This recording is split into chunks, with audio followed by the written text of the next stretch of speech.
Basement Whispers Unleashed.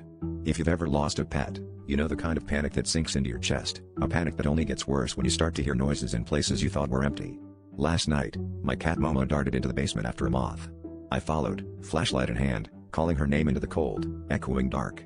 I should have turned around the moment I noticed the concrete floor felt strangely soft beneath my shoes, but I kept going, desperate to find her familiar cry in the maze of old pipes and boxes. The air got heavy fast, humid and electric, like the breath before a storm.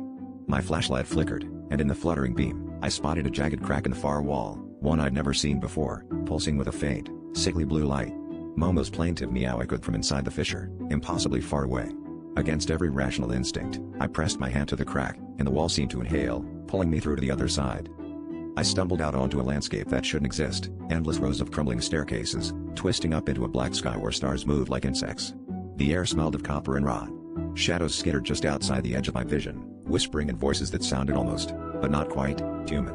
Momo sat at the top of one stairwell, her back arched, fur on end, eyes glowing wide with terror. I called her, but her gaze never left the darkness behind me. That's when I felt it, a cold, spidery hand brushing my neck, and a whisper, "You found us." I turned, but there was nothing behind me except a dozen staring eyes, floating just above the ground. The crack sealed shut with a wet, final sound, and the staircases began to shift, folding in on themselves. I ran, clutching Momo to my chest, but every path twisted back to those eyes. Now, I'm still running, and I can hear the whispers getting louder. If you ever hear something strange in your basement, don't follow. Whatever's down here is hungry, and it knows your name.